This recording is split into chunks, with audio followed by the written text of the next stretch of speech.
So with the WSL on a break, this is the perfect opportunity to catch up with the league's international players. And we caught up with Spurs midfielder Rosella Ayane, who's become a hero for Morocco in recent months. She had a chat with Mim Walker-Khan.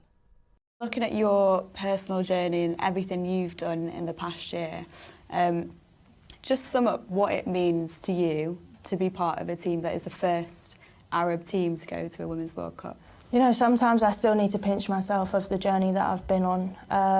The last year has been incredible, obviously international-wise. As you said, we're the first Arab team to qualify for the Women's World Cup. It's been an incredible time for the country, for Arab women in sport, and you know, I think it's massive, and sometimes I really need to take a step back and actually look at what we've achieved, because you know, sometimes I can't put it into words. So it's been a real journey, and one that I'm going to be proud of for the rest of my life. And there are so few Moroccan players in the WSL. You're kind of flying the flag. What does that feel like for you in the league? It's just amazing to represent that side of the world. And you know, there's a lot of talent in Morocco, and you know, they'll eventually be picked up and spotted. But you know, I'm so proud to be flying the flag for Morocco, for Africa as a continent, and for other countries that don't maybe necessarily get the recognition sometimes that they deserve. AFCON was obviously a huge moment for you personally, that penalty in that moment. Just talk me through that penalty and you not realising that you qualified. I don't think I'm ever going to live that penalty down, am I? Like, people are still asking me about it to the day. Well, the referee was talking to me before the penalty, but she was speaking to me in French, and I'm not fluent that well in French yet. So obviously she's explaining to me it's a crucial moment. I'm like, I haven't actually understood what she said, and it's such a big moment, I should probably understand what she's saying to me. So then she speaks again, kind of repeats it in broken English.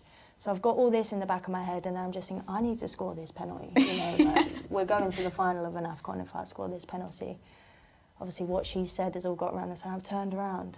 I'm like, oh yeah, it's clicked. I've scored the winning penalty and we're going to the final. But someone asked me if that was my celebration, and I was like, I'm not that cool. I wish I was that cool, but I'm not that cool to turn around and be like... Someone asked you if that was your celebration? Yeah, someone asked me if that was my celebration. I was like, I'm not that arrogant and I'm not that cool. It's also been a huge year for the men. What was it like for you watching the Men's World Cup here and just seeing the buzz that was going on here for Morocco as well? Everyone wanted Morocco to win. It was the team that everyone wanted to support when their chosen team had, you know, got knocked out of the tournament, and it seemed like the whole of the world, unless you were Argentinian or French or Croatian, were behind Morocco at that moment in time. So it felt like it was Morocco against the rest of the world. How much have you thought about the Women's World Cup, and if you'll get that kind of support from British people as well out there? Yeah, you know, I'm excited to see the support that we're going to get at the Women's World Cup. The support that we had at AFCON was second to none. Obviously it's in Australia, so you know, the logistics of getting there is probably going to be tough for a lot of countries.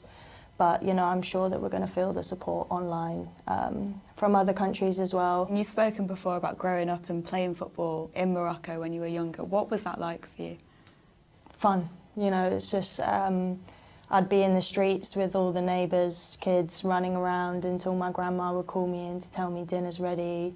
I'd be out on the beach with my dad just playing football, and you know, they're just memories that I'm so fond of that I'll never forget. And you know, it is one of the reasons why I wanted to play for Morocco. When I think of putting on the Morocco shirt, I think of the times that I was in the streets playing with all the Moroccan girls, boys, till around 10 o'clock at night. You know, I'm 5 or 6, 7 years old, and I'm just, you know, kind of living my best life in the street, just no care in the world for what anything else that was going on. How hard was it to choose between Morocco and Scotland? You know what, my mum and my aunties always ask me, why didn't you choose Scotland? But for me, it was kind of a no-brainer, you know. I have such a close connection with Morocco. It's my dad's side of the family. It has such a special place in my heart, and it just felt right. You know, when I was deciding, I didn't really have to think about it, which for me already says what my answer is, and, you know, it's probably been the best choice that I've made. No offence to Scotland, no offence to Scottish people. I love them too. Obviously I love my mum's side of the family, but you learn so much about the culture being in and around the other girls who are living in Morocco.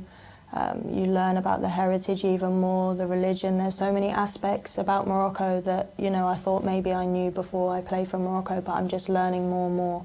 Every time I go on a camp, it's amazing for me, and, you know, it's something that I am so glad that I did, just because the impact that we're having for women in Morocco is incredible. It's so good to see Rosella speaking with such pride for playing for Morocco. And it's clear, isn't it, Carly, that she's aware of representing something bigger than herself. You must be so proud. I mean, you used to mentor her, didn't you, when you were both at Chelsea? I don't know if yeah, maybe mentor's a good word. I'd try and be a good person for her to look up to, something like that. Yeah, so I've known Ros since I think she was 17 when we were at Chelsea together.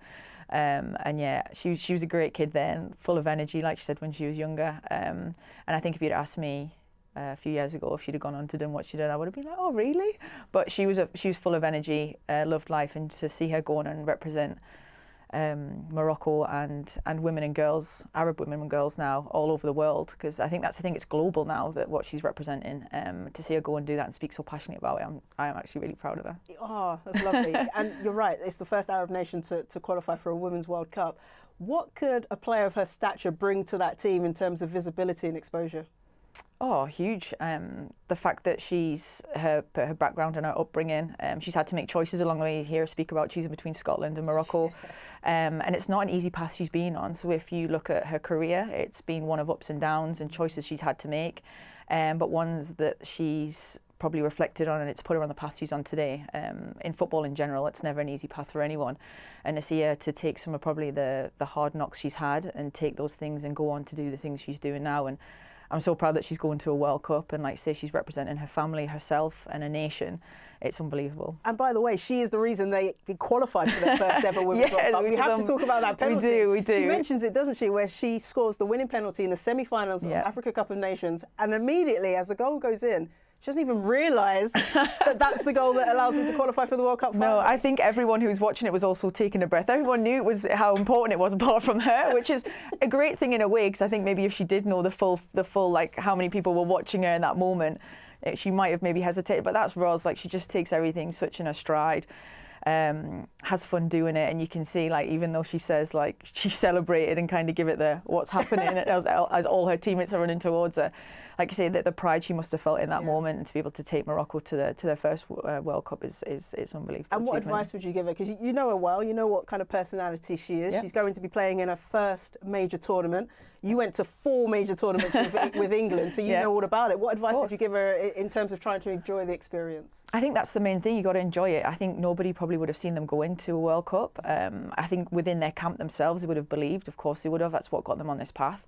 But for them going there, I think the pride they have in their badge, the pride they have for their country and the people that they're representing, I think if you take that onto the pitch, I just think that the way the men did it as well, I think there's just such a buzz around Morocco at the minute for football in general. But I think every time they cross that white line, they'll be representing themselves, their families and their nation. And I think if they can go and do that every single time they step on the pitch, I think they'll be successful. But enjoy every minute, because you don't know how many major tournaments you're going to get to play in.